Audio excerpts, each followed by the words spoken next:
Men shall not live by, but by every word that proceedeth out of the mouth of God. Are you ready for God's preaching? Okay, once again, let's all stand as we welcome to our pulpit Bishop Freddy De Vega. Dayaw Kenkwana, amen! Praise the Lord. So I'm very happy para sa ating pong, is it third night? Okay, third night. Are you blessed? Ayan, purihin po ang Panginoon. Ito yung gawaing music pa lang, mapapa-hallelujah ka na eh, ano po? So, I really appreciate your music. Talagang langit na langit ang pakiramdam ko eh. Hindi pa po ako nakakapunta ng langit, pero ang pakiramdam ko po, minsan, pagka kumakanta po kayo, gusto ko itanong sa katabi ko eh, nasa lupa pa ba tayo?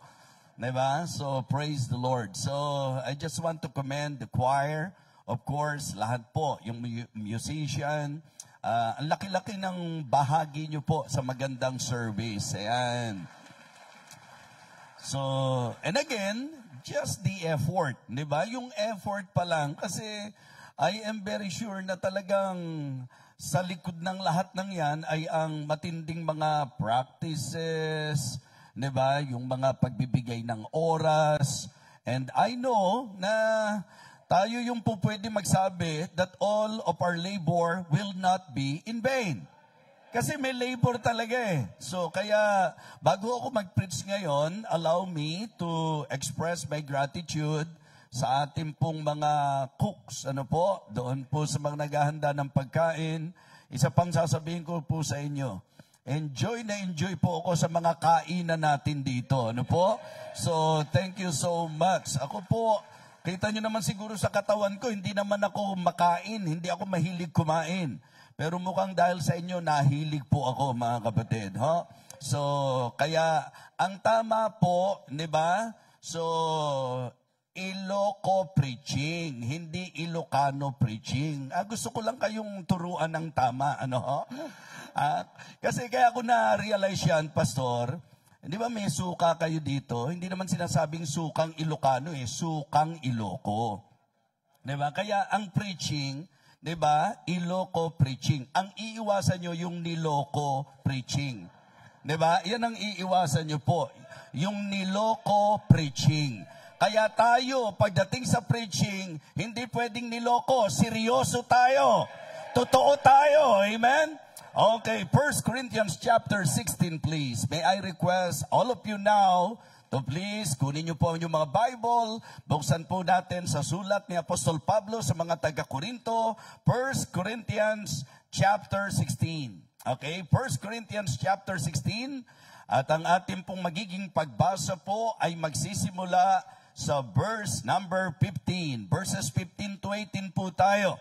Kung nakita na po, let me know by shouting Amen! Ayan. Kung may mga kasama po tayo sa online, nasa Zoom, so kagalakan ko po na maging channel of blessing po para po sa inyo. Alright? 1 Corinthians chapter 16, verses 15 to 18. 1 Corinthians. Oh, nakalive pala tayo sa Facebook. Shout out po sa mga nanonood po sa atin ngayon. All right, 1 Corinthians chapter 16 verses 15 to 18. I beseech you, brethren, you know the house of Stephanas, that it is the first fruits of Achaia, that they have addicted themselves to the ministry of the saints, that ye submit yourselves unto such, and to everyone that helpeth with us, laboreth. I am glad of the coming of Stephanas and Fortunatus and Achaicus, for that which was lacking on your part they have supplied. For they have refreshed my spirit and yours, therefore acknowledge ye them that are such. So ngayon naman po, nung unang gabi, tinalakay natin yung pamilya ni Joshua. Nung pangalawang gabi, tinalakay naman natin ang pamilya ni Lot. Kung medyo fresh pa po sa mind ninyo, sa usapan pong pamilya ni Joshua, ating pong binigyang pansin ang mga mahalagang bagay na makikita po natin. Sila po yung ating dream family. Diba? So, yung pong godly intimacy nung kanyang family, good intention ng kanyang family, at yung great impact ng kanyang family. And then, medyo tumalakay tayo ng negatibo naman. Yung kwentong negatibo, at ito ay sa family of Lot. At ang akin pong sinentruhan, Lot lost a lot. Ang dahilan, weak devotion, na nagdala sa kanya sa wrong decision. Kaya ang naging resulta, worse, destruction. So ngayon naman po, mag-uusap naman tayo sa New Testament at ang tatalakay naman natin ay ang pamilya ni Estefanas. At ang ating pong mensahe ngayong gabing ito ay aking pong pinamagatang, make our family love the ministry. Yes. Make our family love the ministry. Let us pray. Dakilang Diyos, muli po kaming nagtitiwala sa iyo pong magiging paggawa at pagkilos sa amin. Pinupuri ka po namin, tinadakila. Thank you so much for this great opportunity. Thank you for making this camp possible. Thank you even for those who exerted an effort to be here tonight, especially sa amin pong patriarch, sa senior pastors, sa mga pastors na kasama po namin dito. Nawa, maramdaman ng mga members kung gaano kalalim ang pagmamahal ng mga pastor, kaya po nag-effort para sa camp na ito. I pray, O Father, that you will continue to bless us through thy word. May you continue to use me as a channel of your blessing, Heavenly Father. Empower me, give me wisdom, guide me, reach the heart of your people, and I pray na ang kalooban mo po ang maganap, dakilang Diyos. Gawin mo rin po kaming sensitibo sa pagkilos at pangungusap ng Banal na Espiritu. May we be sensitive, Heavenly Father, sa pagkilos ng Holy Spirit. May we be submissive, dakilang Diyos, sa mensaheng aming pakikinggan.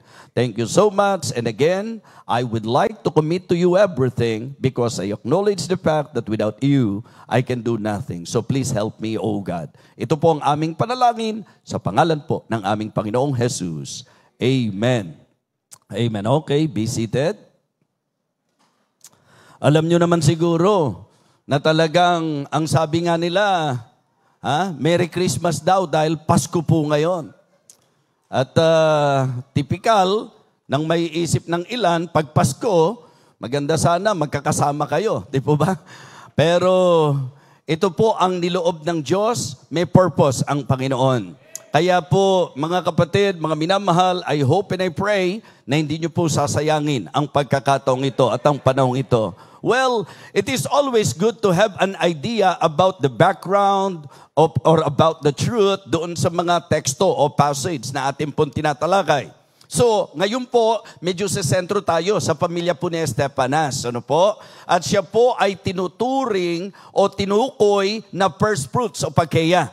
Alam natin na si Apostle Paul, siya ang siguro po, obviously, in the New Testament, isa sa pinaka-popular na Bible character. And the reason why he became popular, it is because of, yung paano siya ginamit, how the Lord used him sa usapan po ng Christianity, ng ministry. At sa kanyang mga missionary, mission trip, makikita nyo na ilang mga lugar ang kanyang napuntahan. And particularly, dito po sa Achaia, ang tinukoy po na isa sa mga pangunahing bunga ay si Estefanas at ang kanyang sangbahayan. Kaya tingnan nyo po again, dito po sa ating text, di po ba? Ang sabi po sa verse number 15, I beseech you, brethren, you know the house of Estefanas, that it is the first fruits of Achaia, that they have addicted themselves to the ministry of the saints. Mga kapatid, mga minamahal, nasaan po kayo noon nung wala pa po ang ating patriarka? Nasaan po kayo noon nung wala pang mga pastor at missionary na pinadala sa inyong lugar? Sa katotohanan po, tayo po ay nasa maling paniniwala.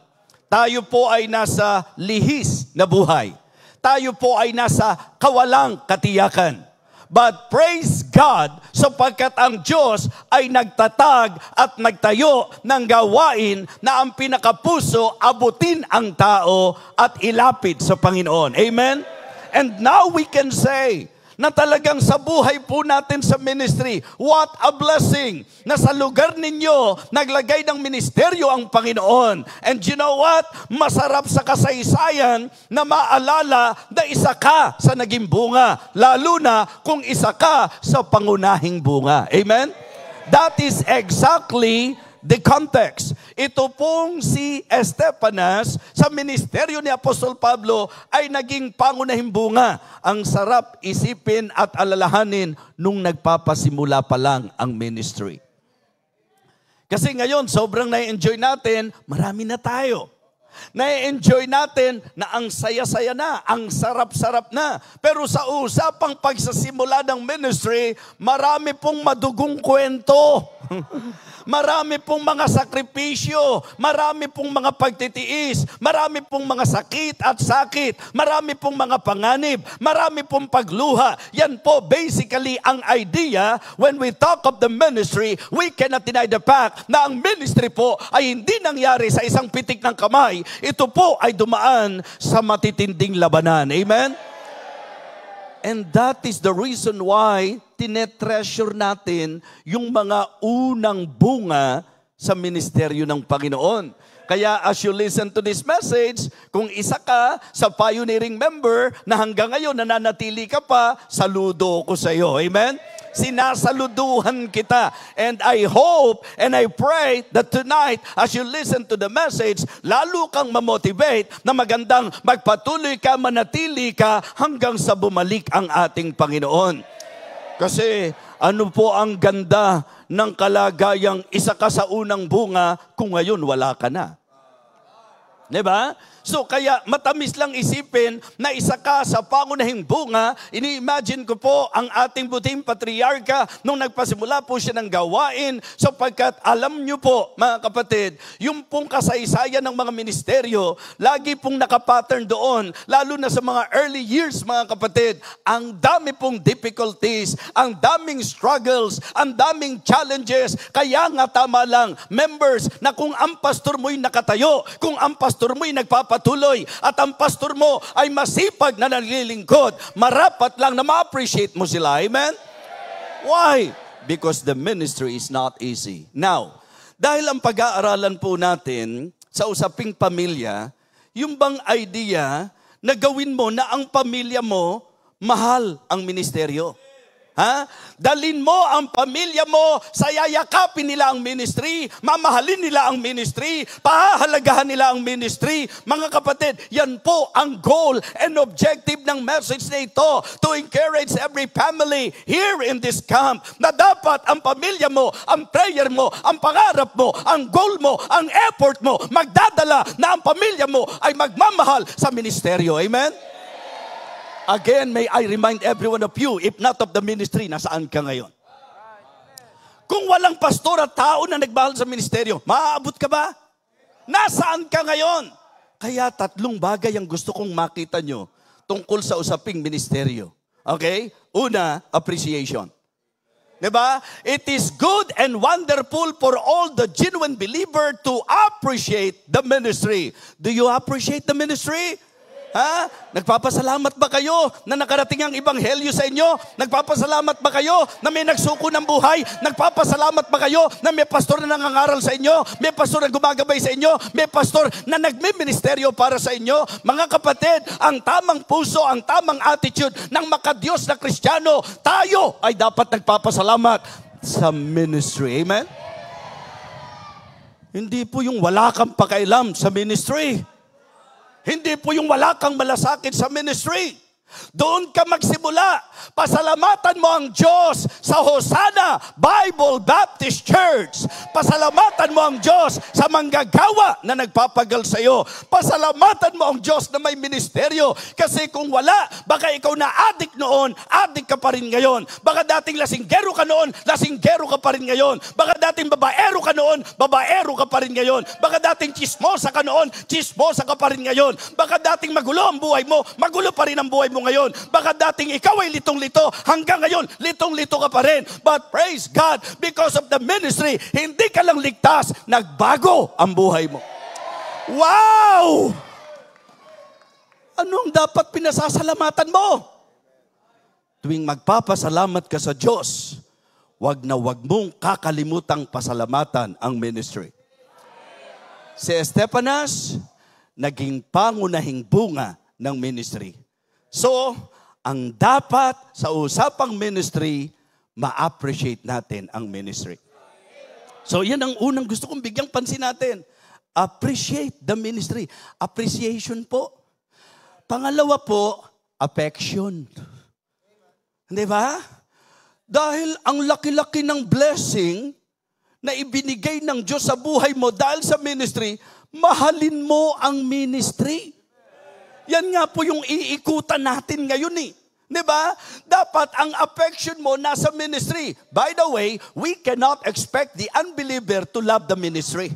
Diba? Halimbawa po, yung mga hindi ba na ng palataya, huwag niyong iisiping magmamalasakit yan. Huwag niyong iisiping mamahalin nila ang gawain. Huwag niyong isipin na sila ay magkakaroon ng puso para sa ministeryong ito. Ang inaasahan ng Diyos na magmamahal, magpapahalaga, magmamalasakit sa gawain ay ikaw na nagsasabing Kristiyano. Amen?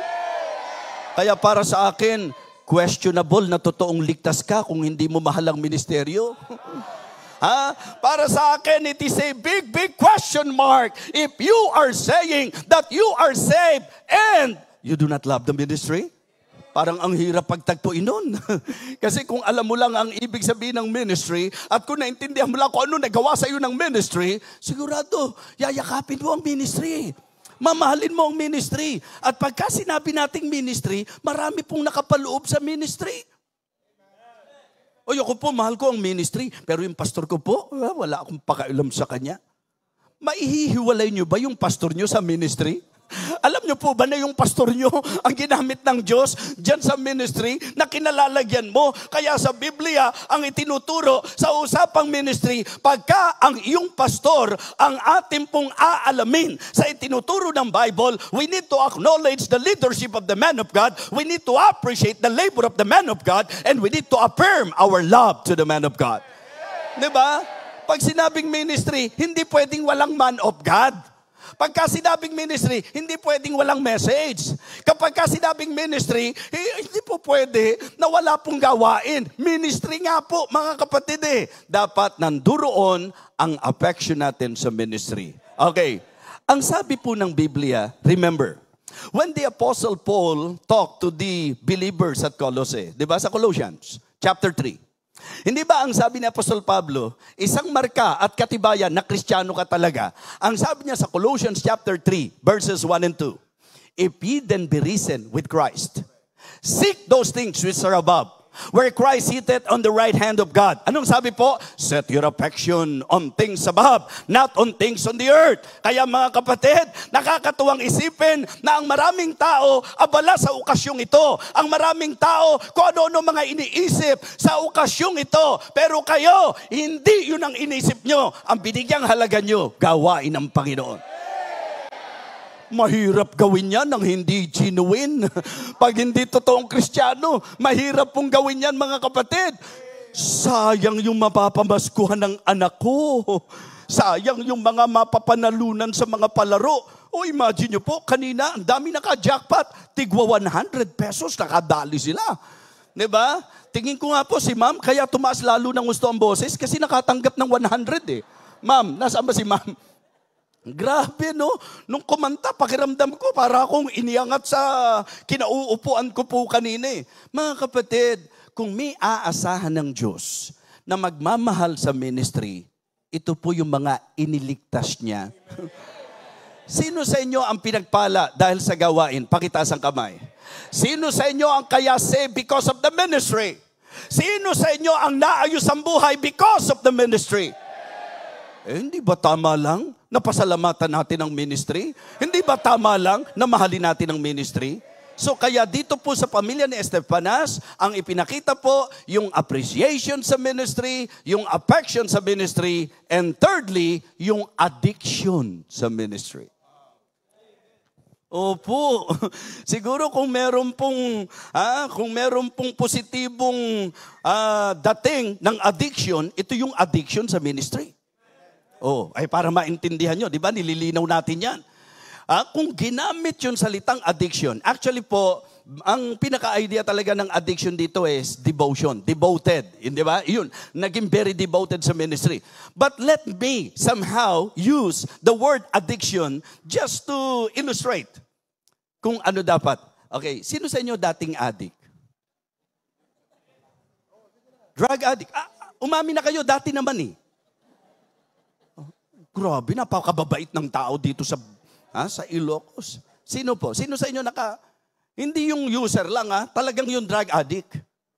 Yung bang, hindi ba kasi kapag sinabi nating addict, parang hindi mo kakayaning wala yun eh. Yung pagka yung urge na handoon na, di ba? Pagka kailangan mo nang magturok o kaya, baka yung iba naman hindi naman umabot sa level nung, di ba? Yung nagtutusok talaga, yung mga ganyan. Okay? So, ang gusto ko lang po i-point out, hindi ba sa paglalarawan, yung addict, pagka gusto niya, di ba, ganyan po eh. Sana po sa usapang ministry, ganyan tayo. Di ba? Nakapagkaling, dalin mo ako sa church. Dalin mo ako sa church. Dali. Sige na. Buksan mo yung Bible, dali. Buksan mo yung Bible. Hindi ko na kaya. Ganun dapat.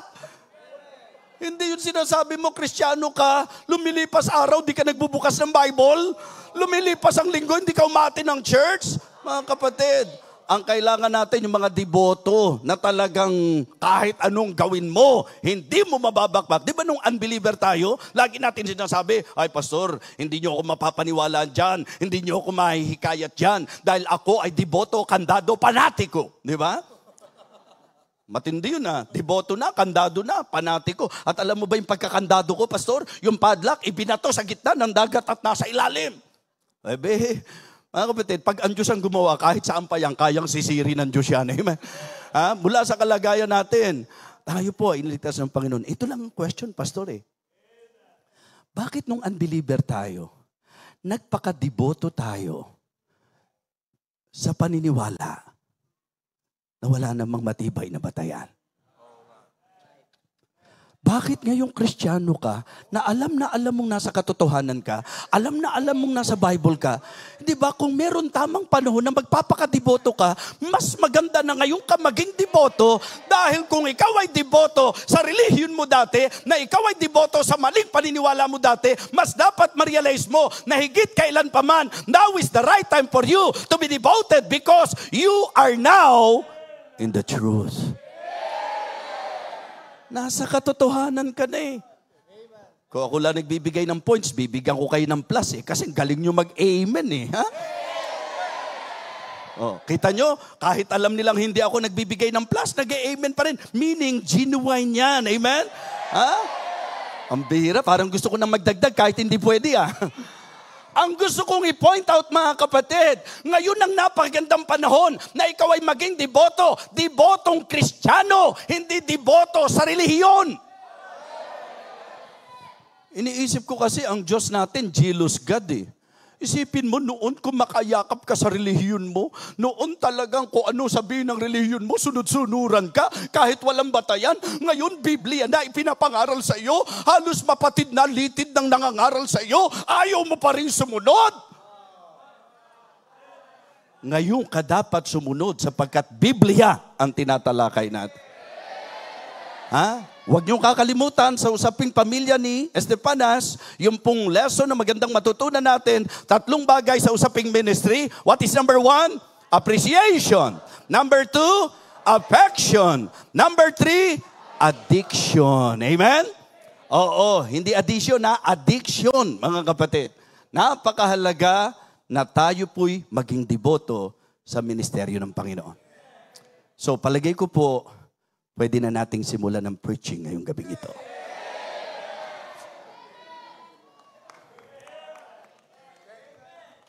Sa papanong paraan, magagawa natin ang pamilya natin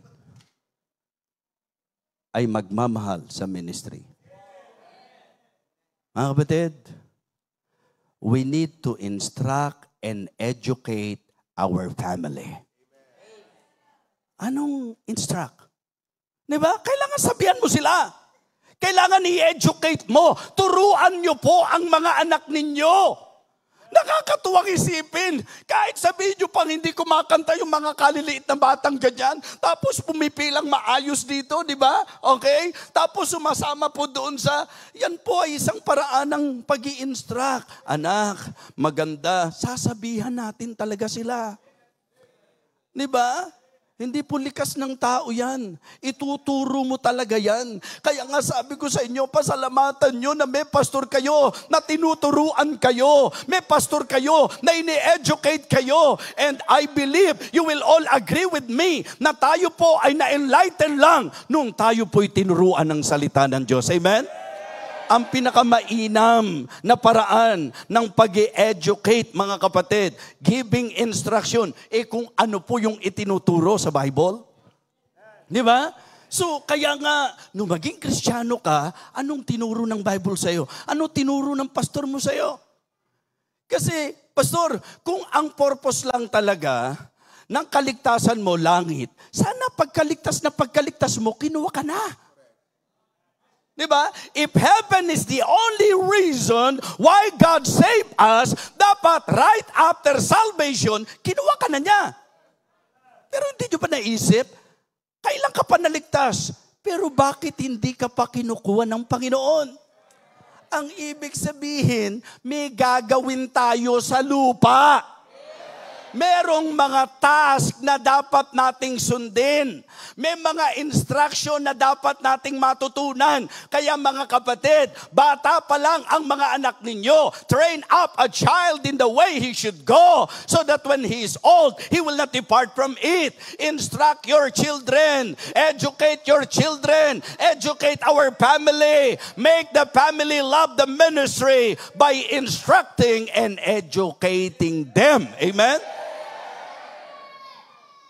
Sabihan natin. Kaya nga mga tatay, napaka-privilege na kayo po ang inilagay na tagapanguna. Pero behind that privilege or kalakip ng privilege na yan, yung responsibility, mabigat na responsibilidad. Kaya kung ikaw ang tatay, dapat ikaw ang mas may alam sa Bible. Kung ikaw ang tatay, ikaw ang mas dapat listo at meron pong kalaliman sa salita po ng Panginoon. Yan po ay napakagandang bagay na dapat matutunan natin, because I believe ang napakagandang tanawin sa mata ng Panginoon ay yung mga pamilya na para tayong mga small churches. Tatay, ikaw ang pastor ng pamilya mo. Ikaw ang tagapagturo nila. Kaya nga, importante po, kasi nakakatuwa, nakaka-bless. Mamaya didiinan ko po yan. Bibigyan natin ng emphasis yan. Ngayon, medyo nagpo-focus ako doon sa pinaka-idea. Paano natin magagawa na ang pamilya natin, madadala natin na mahalin ang ministry? Siyempre, sabihan mo. Siyempre, turuan mo. Napakaganda na i-instruct natin sila. I-educate natin sila. Ipakita natin from the Word of God that the will of God sa isang tunay na mananampalataya ay ang maglingkod siya sa Panginoon. Amen? Ituro nyo sa mga bata na ang sabi ng Bible, not forsaking the assembling of ourselves together as the manner of some is, but exhorting one another, and so much the more as you see the day approaching.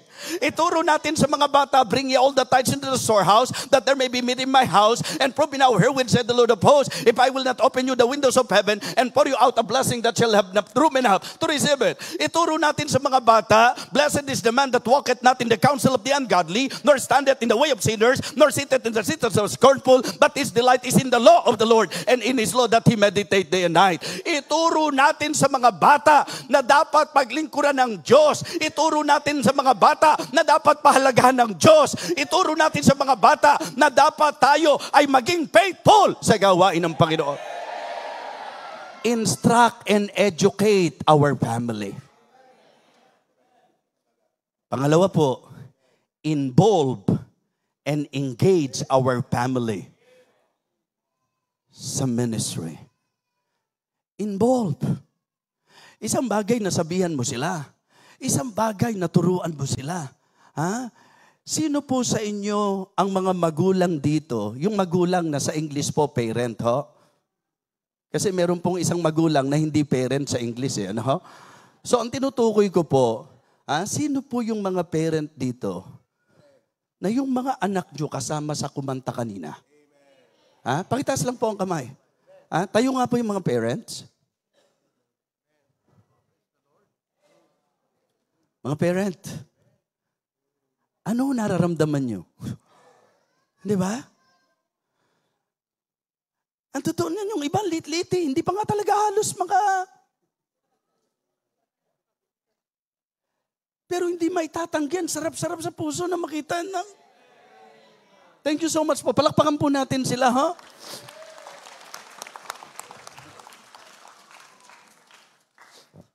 Bata pa lang, sanayin nyo na-involve sila.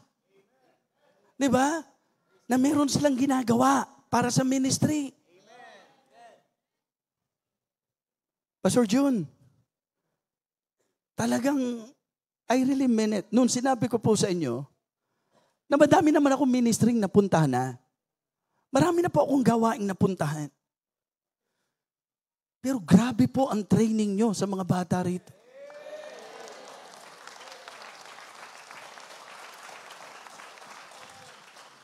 Ang secular, nagpapakahusay sa kanilang mga performance sa usapang secular. Yung mga businesses, yung mga corporation, yung mga, dito, bibilib ka eh.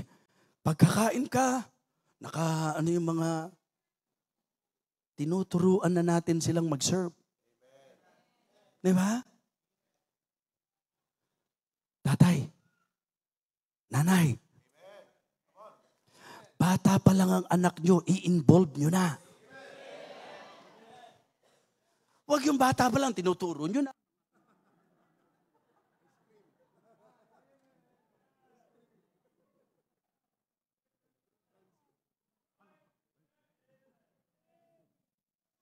Tapos palakpak pa kayo ng palakpak yung anak nyo, ang iksi ng suot, ganyan ang ganyan doon sa, ay, galing ng anak ko, siguro magiging agogo dancer to.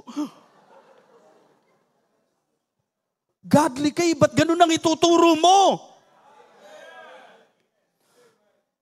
Bata pa lang sila, turuan na natin ng tamang isusuot. Bata pa lang, turuan na natin sila ng tamang kanta. Bata pa lang, turuan na natin sila ng tamang kasama.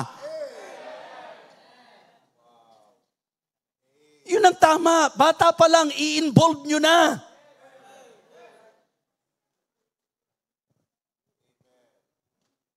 Wala lang. Hanga lang talaga ako sa ministry nyo eh. Of course, ministry ng Panginoon ito, pero hanga ko. Kaya nga sabi ko, bakit nangyaring Pasko nandito ako eh? Wala akong magawa, nakasakay ako sa ministry nyo eh.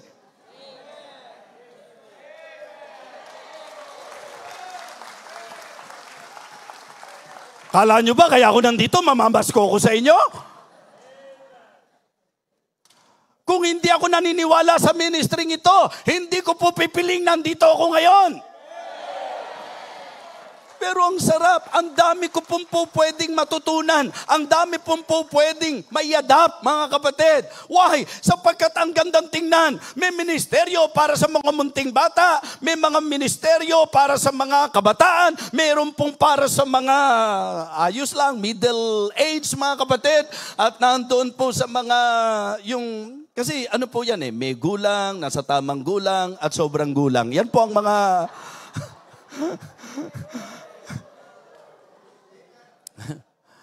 nakakatuwa, grabe. Nakakatuwa. Sa church, yun din po ang isang nakakalakas sa akin. Yung mga pastoral staff natin, kanya-kanya talaga silang way ng pag-i-encourage doon sa mga kapatid. Bata pa lang yan. Huwag yung pagka sa school, lahat gusto mo salihan ng anak mo, pero sa church, ay hindi ka pwede dyan anak. Gusto ko mag-concentrate ka sa aral mo. Gusto ko maging matalinong bata ka. Sana po higit sa maging matalinong bata, ang unang gusto niyo, gusto ko maging maka-Diyos na bata ka. Ang daming naging matalino pero dahil hindi maka-Diyos, ano ginawa? Ginamit ang talino sa panglalamang ng kapwa. Ginamit ang talino sa korupsyon. Ginamit ang talino sa panglalamang pang-iisa. Ginamit ang talino sa pagmamayabang. Kaya mas piliin yung i-involve sa church ang bata. Sa secular, pati mga extracurricular activities, sinasamahan. Pagka sa church, anak, hindi ka pwede sa choir, hindi ka po pwede dyan sa, anak, hinay-hinay ka lang. Minsan pipigilan, pero tingin ko sa kongregasyon na to, hindi po nangyayari yon. Bakit? Sapagkat kitang-kita ko po, yung iba't ibang edad. Gusto niyo ba ulitin ko? Nasa hustong gulang, nasa tamang gulang.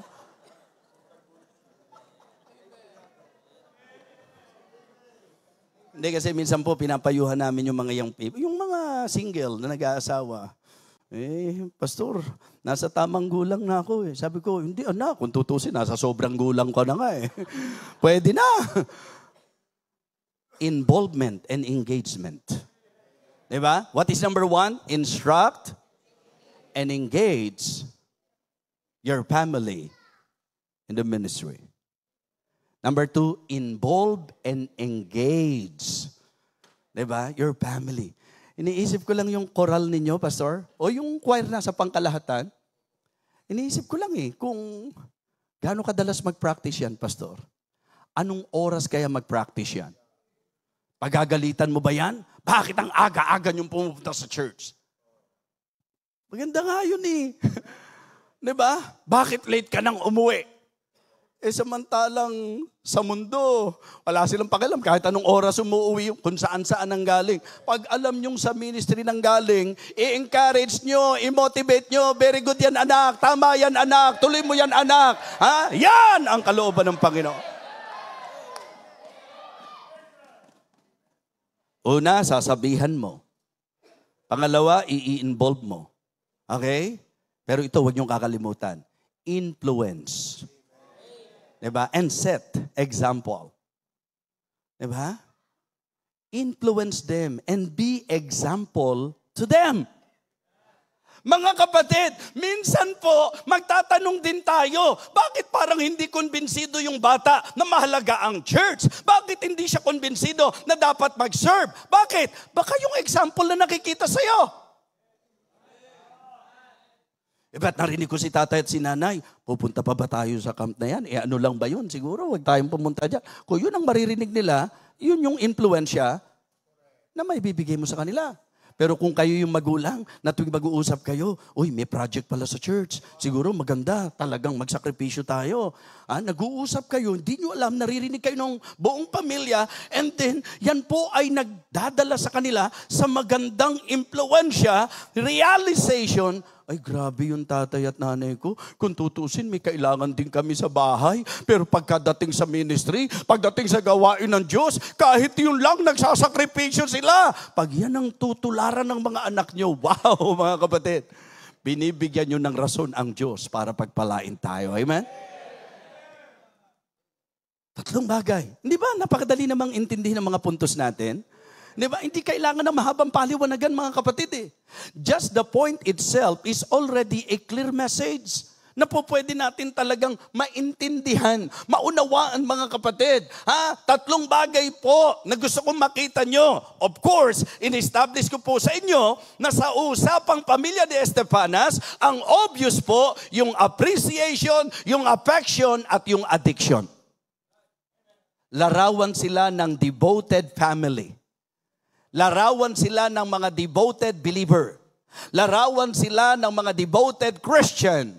Larawan sila ng mga devoted members. Mga kapatid, yan po ang pamilya ni Estefanas. Ngayon tayo, china-challenge po natin, di ba, how to make our family love the ministry. Paano natin gagawin yan? By instructing and educating them. By involving and engaging them sa ministry. Of course, by influencing and by setting example. Godly and good example to them. Minsan po kahit wala kang sinasabi, di ba?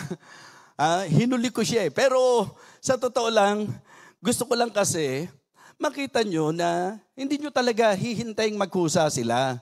Kasi ite-train mo talaga sila I-educate mo talaga sila Kaya nga, nung nakikinig ako ng lesson, Pastor, doon po sa idea nung, pagka ikaw nagbibigay ng rules, ipaliwanag mo sa kanila, bakit may ganong rules?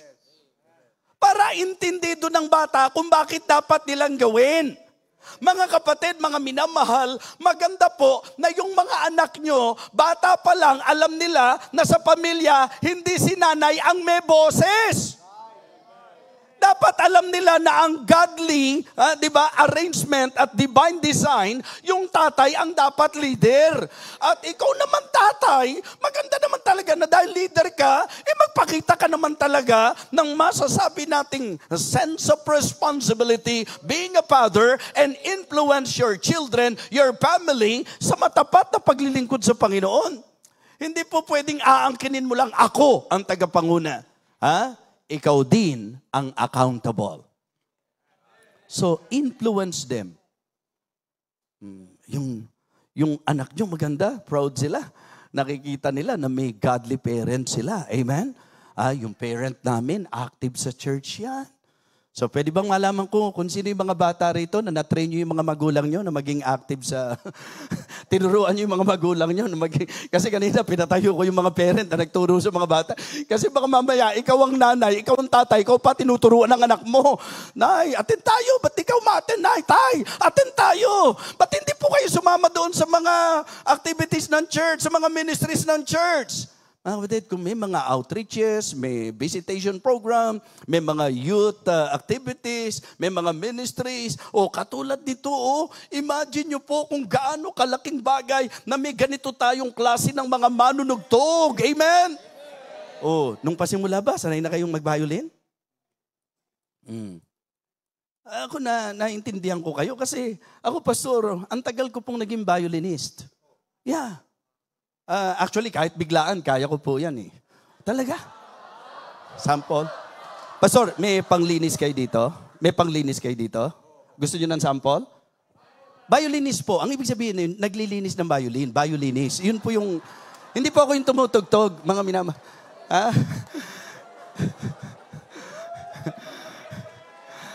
Ang akala nyo ba, ang ibig sabihin, tumutugtog ako? Violinist, mga kapatid. Ako naglilinis ng violin. Gusto nyo ng sample? Mga kapatid, nakakatuwang isipin. Ilang taon ka na? 12 years old. Ilan na ang anak mo? Wala.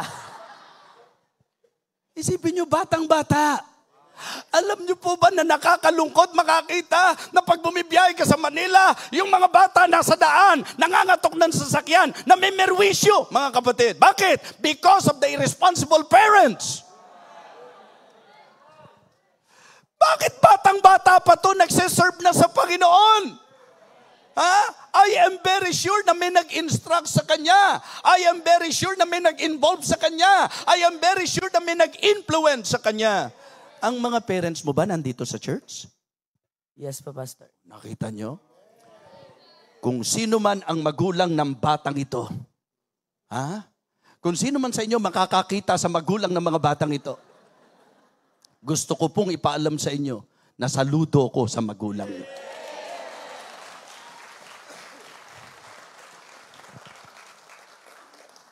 Kinabahan yung magulang kinabahan. Nakakasaludo kayo. Di ba? Kaya dyan nyo sanayin yung mga anak nyo. Bata pa lang sila. Impluensyahan nyo sila. And it is also good to be reminded, folks, that sometimes the reason why it is not easy for us to somehow turuan sila kasi hindi nila nakikita yung influensya. So malaking bagay. Alam nyo po, ang pinakamatindi at ang pinaka-impactful na pagtuturo, by example. Kung ano po yung gagawin nyo. So, balikan na natin si Stefanas, baka magtampo. Anong katotohanan tungkol kay Stefanas? Diba? So, tinalakay natin his appreciation, his affection, and his addiction. Tingnan nyo po ang sabi, mga kapatid, just for you to have an idea kung gaano sila naging napakalaking pagpapala at napakagandang tularan talaga sa usapan ng gawain ng Panginoon. Tingnan nyo po ang sabi ng verse number 16. Okay? That ye submit yourselves unto such, and to everyone that helpeth with us, and laboreth. Nakukuha niyo yung idea? Ang pamilya ni Estefanas ay supporter ng gawain ng Diyos. at ng manggagawa ng Diyos. Iiwasan niyo po na kayo yung pamilya na yung mga anak nyo lumalaking rebelde at negatibo kasi ang naririnig nilang usapan nyo sa bahay, yung mga criticism ninyo sa church, lalo na sa pastor. Nilalagay nyo po sa peligro ang buhay ng mga anak nyo. Lalaki yan na negatibo ang magiging tingin sa mga pastor. Negatibo ang magiging tingin sa ministry. But here we can see that Estepanas, the house of Estepanas, ang sabi po, tumutulong at nakikipagtrabaho.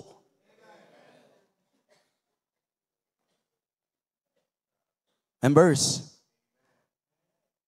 aamin ang pastor nyo na kaya may nararating ang ministry dahil sa mga katulad nyo na supporter ng gawain ng Diyos. Maganda ba yung camp? Pero si pastor lang ba tumatrabaho dito? Meron nga ako nakitang isa, medyo chubby siya pero, di ba? Medyo chubby siya. Pero alam niyo po, ang matchachabi ko sa kanya, nakaka-bless siya. Tumutugtog doon, tapos magugulat kayo, nandito sa, hindi ba, kumukumpas dito, tapos makikita nyo, Family Feud! Nagmarka sa akin eh. Sabi ko, paglaki ko, gagayahin ko siya.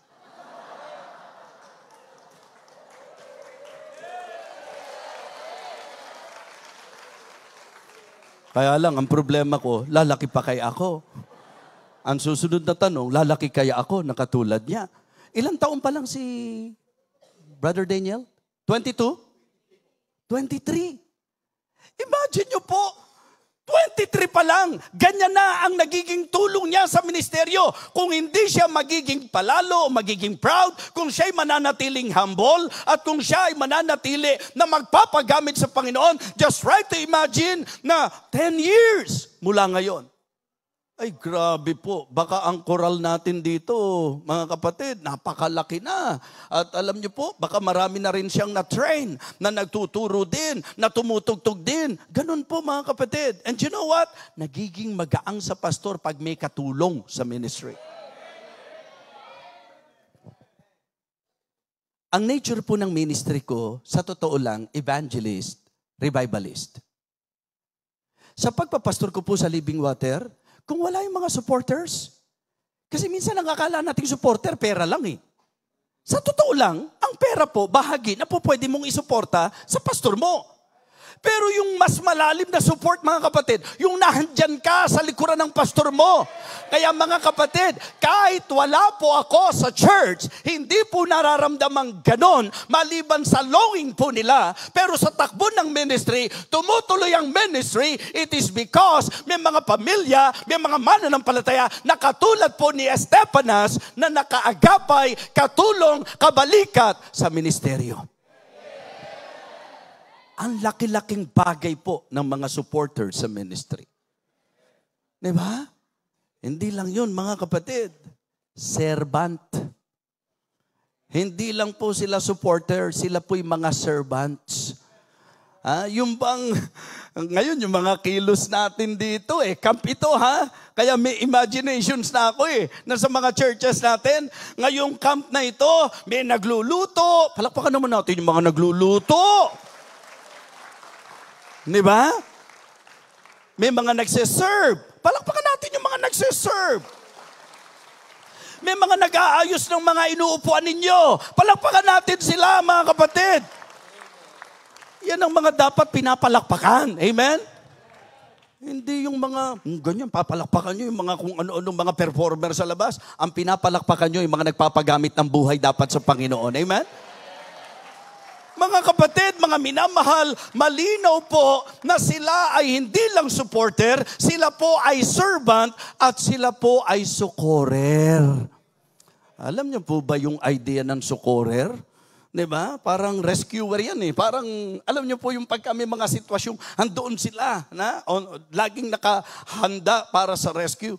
Ang sabi, that you submit yourselves unto such and to everyone that helpeth with us and laboreth. I am glad of the coming of Estepanas and Fortunatus and Achaicus. Listen to this. For that which was lacking on your part. Anong sabi? They have supplied. Yung mga nagbigay ng 100 pesos. Yung mga nagbigay ng 500 pesos. Pwede namang matapos ang cup nang wala yun eh. Pero nakakaganda eh. Nakakatulong, di ba? Yung marami sa inyo, at least naramdaman yung kinabahan kayo kahit di kayo nabunot, di ba? Pero na-feel nyo po yung, sarap ng may parapol. Yun nga lang, di ka nabunot. Kaya sabi ko kay Pastor, sabihan mo sila, wag na silang kabahan. Oo. At least, kung hindi sila kinabahan, kung di man sila nabunot, isa lang ang epekto sa kanila. Hindi lang sila nabunot. Pero yung masyado silang kinabahan, tapos hindi pa sila nabunot, double jeopardy yan eh. Hindi ka na nabunot, kinabahan ka pa. Kaya wag kang kabahan. Pag 500, mas malakas yung kaba eh, di ba? Kasi mas matindi yung excitement eh, na talagang sana mabunot po ako. Mga kapatid, ang sarap magkaroon ng mga members sa church na tinitingnan nila, hindi ko ano may pipintas. Tinitingnan nila, ano may tutulong. Tinitingnan nila, ano kailangan. Tinitingnan nila, ano may dadagdag ko. Tinitingnan nila, ano may bibigay ko sa pastor ko. Anong po pwede ko isuporta sa kanya? Anong po pwede kong idagdag sa kanya? Anong po pwede kong itulong sa kanya? Ano ang po pwedeng maging bahagi ko sa buhay niya? Siya ay ginagamit ng Panginoon. Siya ay nagbiministeryo. Malaking blessing kapag ka nandun ako na kung ano man ang mga sitwasyon na mga kailangan, nandyan ako na parang katulad nila Estepanas. Amen? Ang magpastor mahirap, pero nagmumukhang madali kapag kami mga Estepanas sa church. Di ba? Kaya sabi niya sa mga mananampalataya, members, pasalamat din kayo sa kanila. Kasi yung mga hindi nyo maganampanan, andyan sila, Kaya nga, ang sarap din po sana mga kapatid eh. May mga kapatid tayo sa abroad, I believe, malaking bagay po na nasa abroad sila, pero ang puso nila hindi nawala dito sa ministeryo sa Pilipinas. Diba? Isa rin po yan sa nakakasaludo na sila po ay nag-abroad, pero sila, sa kabila ng nag-abroad, yung appreciation hindi nawala, yung affection hindi nawala, yung pagmamahal at debosyon sa ministeryo hindi nawala. Sa paanong paraan? By supporting the ministry, by supporting the man of God, at pagiging servant at sukorer, mga kapatid. So kaya, nakakatuwa na sa gawain, magawa mo na ang pamilya mo mahalin ang gawain ng Diyos. Ito po tingnan niyo po ang sabi ng last verse natin. For they have refreshed my spirit and yours. Therefore acknowledge ye them that are such. Bakit ba maraming pastor na konsumido? Alam niyo po ba ang mga konsumido? Yan po'y dahil sa konsumisyon. Pagka may konsumisyon, ang epekto, konsumido ka. Pero kapag ang pastor po ay konsuelo, diba? Ibig sabihin, talagang masaya. Ang ibig sabihin nito, may mga members na ginagamit ng Diyos para pasayahin sila. Sabi ko, Pastor, dito sa camp nyo, pag inisip pa lang natin na 7 beses ako magpipreach, kung tutuusin, nakaka-pressure na yan eh. Pero sabi ko, Pastor, nagtataka ako. Ba't hindi ako nakakaramdam ng pressure? Parang ang pakiramdam ko, mabibitin pa ako sa 7 eh.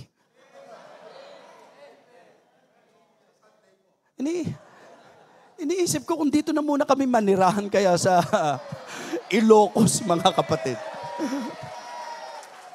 Kidding aside, hindi ba pastor sinabi ko sa iyo kanina, bakit ang pakiramdam ko ang gaan-gaan? Alam niyo kung bakit? Kasi nakakakonsuelo po ang mga mananampalataya. Nakita niyo lahat involved. Lahat gumagalaw. Nagpa-participate. Lahat buhay. Siguro po, kung ang preacher dito, ang makikita niya, mga tulog na, mga nakikinig, palagay ko po mga kapatid, baka hindi na ako abuti ng 7 preaching dito. Anong ibig sabihin? Uuwi na kayo? Hindi, baka matuluyan na ako. Pag nakita ko, layo ng pinuntahan ko, nagsakripisyo ko, tutulugan nyo lang ako?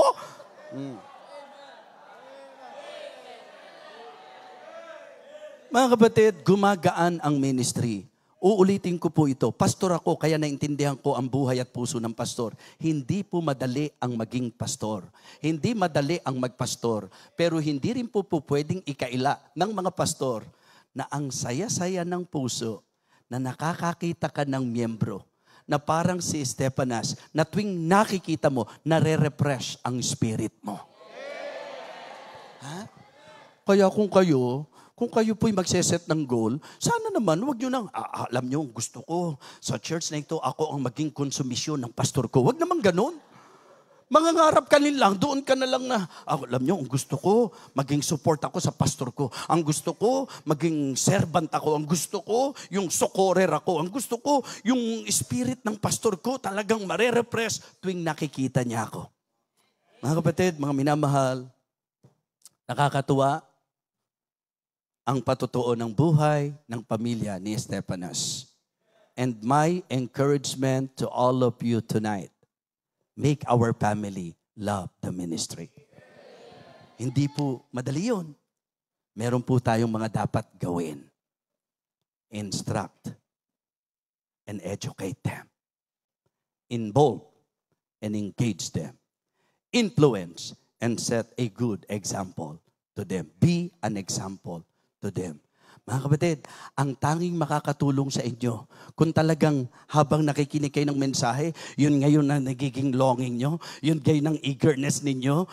Kung kayo ay mga couples ngayon, gusto nyo pag nagkaanak kayo, ito ang atin pong i-apply. Kung kayo po'y mga young people ngayon, pag nagkapamilya kayo, ganito ang gusto nyo pong gawin. At kung kayo naman ay maraming mga anak at naiisip nyo na buong pamilya na kayo sa church, i-apply ko ang mensaheng ito. Mga kapatid, hindi natin kailangan paghintayin ng Diyos. Kung yan ang nasa puso mo, maganda na tumayo ka, lumapit ka dito sa altar, iparamdam mo sa Diyos, ipaalam mo sa Diyos, Lord, because of this challenge, my prayer to you is that help me, Lord, that I may encourage my family to love the ministry. Tutugtog po tayo sa paanyaya. Okay? Tatayo po tayong lahat. And if the Lord touch your heart tonight, if the Holy Spirit is working and convicting you, wow, what a reminder, what a rebuke, what a message. And I want to pray to God na ang pamilya ko, ang buong pamilya namin, sama-sama kami nayayakap sa ministry. The altar is now open. Why not come? Lapit po tayo. Lapit po tayo mga kapatid.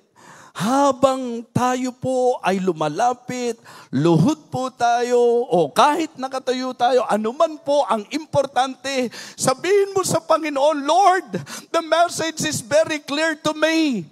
Your word is very true. And that is my desire. That is my prayer for our family. Na ang pamilya po namin yakapin ang ministeryo.